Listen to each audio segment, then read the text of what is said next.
किसी भी शहर की आर्थिक पहचान होती है, सामाजिक पहचान होती है और एक राजनीतिक पहचान भी होती है। कन्नौज वैसे तो शहरों में अपने इत्र के लिए ज्यादा मशहूर है, लेकिन इस बार एक बार फिर कन्नौज लोकसभा का चुनाव काफी दिलचस्प हो गया है, क्योंकि समाजवादी पार्टी के राष्ट्रीय अध्यक्ष और उत्तर प्रदेश के पूर्व मुख्यमंत्री अखिलेश यादव एक बार फिर से यहां से चुनाव लड़ेंगे। एक बार आपको बैकग्राउंड दे देता हूं कन्नौज लोकसभा की। पिछली बार डिंपल यादव सुब्रत पाठक से बहुत कम मार्जिन से हार गई थी। 2014 में ये सीट डिंपल यादव ने सुब्रत पाठक से जीती भी थी, तब भी कम मार्जिन से ही जीती थी। अखिलेश ने कन्नौज लोकसभा से ही अपनी राजनीति में पारी की शुरुआत की थी। यहाँ पे काफी विकास भी हुआ अखिलेश के काल में। कई लोग यहाँ के मेडिकल कॉलेज की बात करते हैं कि वो अखिलेश जब सांसद थे कन्नौज से, उनके जमाने में हुआ, उन्होंने काफी विकास किया। अब लहर अलग है। कहीं कोई कुछ बात कर रहा है कि यहाँ पे जो सुब्रत पाठक यहाँ के क्षेत्रीय सांसद हैं, उनको लेकर शायद उतनी खुशी नहीं है, लेकिन फिर भी जनता का विश्वास भारतीय जनता पार्टी में, प्रधानमंत्री मोदी में बरकरार है। सबसे बड़ा मुद्दा यहाँ पे विकास नहीं है, सबसे बड़ा मुद्दा यहाँ पे है कानून व्यवस्था की। हमने कई लोगों से बात की तो उन्होंने बोला कि भले ही विकास ना हुआ हो, लेकिन हमारी बहन बेटियां तो सुरक्षित हैं। इसी सबके बीच में यहाँ पे बहन जी मायावती की रैली भी हुई थी। बहुजन समाज पार्टी काफी समय से शहरी इलाकों में ये लोगों का आकलन था कि खत्म हो चुकी है या अपनी आखिरी पारी पे चल रही है। आकाश आनंद के आने के बाद से लोगों में एक नया जज्बा आया था कि शायद बहुजन समाज पार्टी एक बार फिर लौटेगी, पार्टी रिवाइव कर जाएगी। एक राजनीतिक झटका कई लोगों को लगता है जब बहन जी आकाश आनंद को बर्खास्त कर देती हैं, क्योंकि पिछले कुछ चुनावी सभाओं में आकाश आनंद ने कुछ भड़काऊ भाषा का प्रयोग किया था, कुछ अभद्र भाषा का प्रयोग किया था। इससे कई लोग चौंक गए हैं और कई लोग बहुत खुश हैं। आइए एक बार जानते हैं कि इस पे जनता की क्या राय है। अच्छा, आकाश आनंद से आपको क्या उम्मीदें हैं? वो अच्छे युवा हैं, बहुत अच्छे कला, मतलब वो पार्टी संभालेंगे आगे चल के। लेकिन बहन जी ने तो उन्हें बर्खास्त कर दिया है। जी, बहन जी ने उन्हें पद से हटा दिया ना, उन्हें बोला अब है कि अभी वो मैच्योर नहीं हुए हैं। कुछ शब्द नहीं बहन जी को ऐसे होंगे जिन्होंने बहन जी ले वो नहीं, मतलब वो है तो उनका मैटर है, तो बहन जी ने इसलिए उनको नहीं थोड़ी देर लिए अलग कर दिया होगा, समझ गए। कुछ बहन जी ऐसा जैसे आकाश आनंद भाई साहब कुछ बोल गए ऐसे, तो उनको नहीं, मतलब इस चीज को है वो संबंधित तो उस बहन जी चलने वाली हैं जी, बाबा साहब के मिशन को मानने वाली, बाबा साहब विचारधारा को लेकर चलने वाली हैं वो। तो इसलिए जो है मतलब कुछ उनको नहीं सही आया होगा, गलत, तो इसलिए उन्होंने बोल दिया होगा तो कि इस बार सबसे बड़ा चुनाव में आपको क्या मुद्दा लग रहा है जिसकी वजह से जनता बहुजन समाज पार्टी के पास एक बार फिर जाएगी? अब यही जो जो 2007 वाला जो मतलब वो है बहन जी के कार्यकाल में कि ज़्यादा विद्यालय लो, ज़्यादा रोड लो, ज़्यादा मतलब ये विकास, आबाद विकास कॉलोनी लो, और ज़्यादा नरेगा करके ये सारी सुविधाएं देख के आदमी जो है मतलब अब की बार झुकाव लेगा ये अगर एक बार को मान लेते हैं कि चुनाव के परिणाम कल ही आ चुके हैं और बहुजन समाज पार्टी जितनी सीटों पे लड़ी है सब जीत चुकी है, जी। उसके बाद भी बहन जी सरकार कैसे बनाएंगी? वो किसी गठबंधन का हिस्सा नहीं है, वो तो अकेले लड़ रही है। अब वो बहन जी का मतलब वो बहन जी का अपना सोच है, बहन जी क्या करती हैं क्या नहीं करती हैं, वो तो राष्ट्रीय पार्टी है। कोई खाली उत्तर प्रदेश तो सरकार बनाएंगी नहीं, पूरी जब मतलब पूरे भारत में जब चुनाव लड़ेंगे जब तो सरकार बनाएंगे।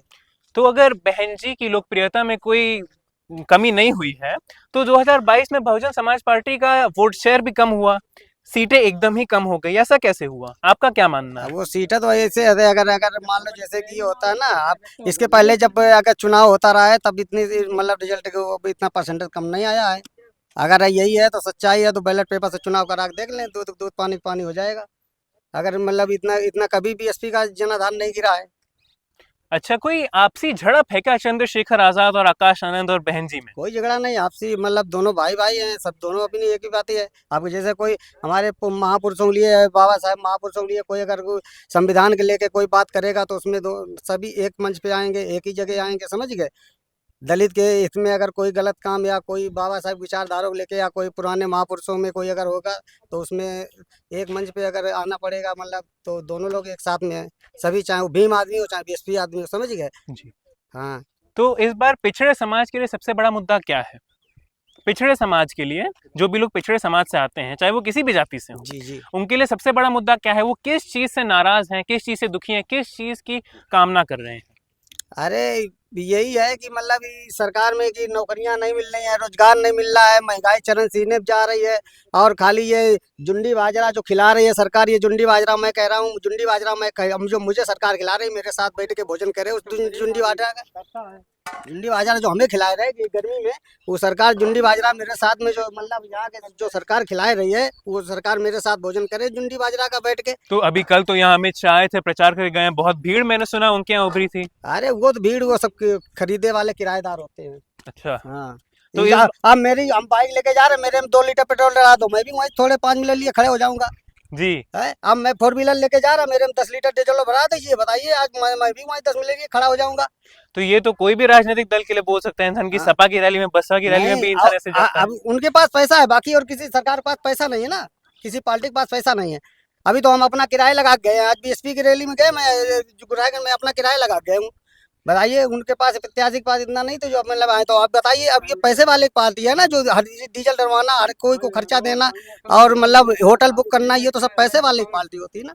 क्या लगता है चाचा आपको इस बार क्या होगा?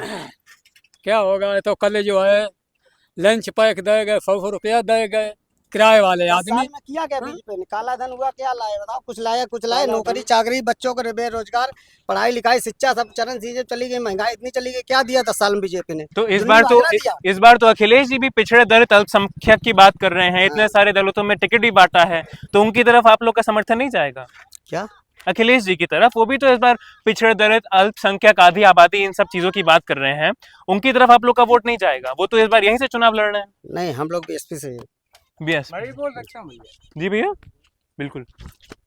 मैं लोधी समाज का आदमी हूँ जी, लेकिन मैं वोट बीजेपी में नहीं दूंगा। बीजेपी में नहीं देंगे? नहीं देंगे। राजपूत समाज से ताल्लुकात रखते हैं तो ताल्लुकात रखते हैं जी, ताल्लुकात तो रखते ये जो हैं। अवंती बाई की मूर्ति को हटाने वाला मामला था सुब्रत पाठक का, पाठक जी उसको का लेके क्या अभी भी लोधी समाज में नाराजगी है? पाठक जी ने ये कहा था जी कि मैं तो लोधी समाज का वोट मैंने दारू खरीद लिया, जी, मैंने दारू पे खरीद लिया, लोधी समाज का वोट मैं दारू पे खरीद लिया। तो इस बार क्या लोधी समाज की नाराजगी भारतीय जनता पार्टी पे बरसेगी इस क्षेत्र से? यहाँ पे बैठेगी, जी अन्य जगहों में नहीं बैठेगी, ये मैं जानता हूँ। कन्नौज डिस्ट्रिक्ट में लोधी समाज की पूरी है बैठेगी। सुनो, जी। और कन्नौज डिस्ट्रिक्ट में अखिलेश यादव जीतेंगे, ये मैं 100% कहता हूँ। सौरभ पाठक ने किया है, ये कहा है कि हमने लोधियन को वोट खरीदा है। आपने 22 में किसको वोट दिया था? मोदी जी को, मोदी जी। पाठक जी को मैंने दिया था, योगी जी को दिया था, और देता है, मैं हमेशा देता है जी। लेकिन अब की बार सिर्फ यहाँ से इनको सबक सिखाना कोई बात नहीं है।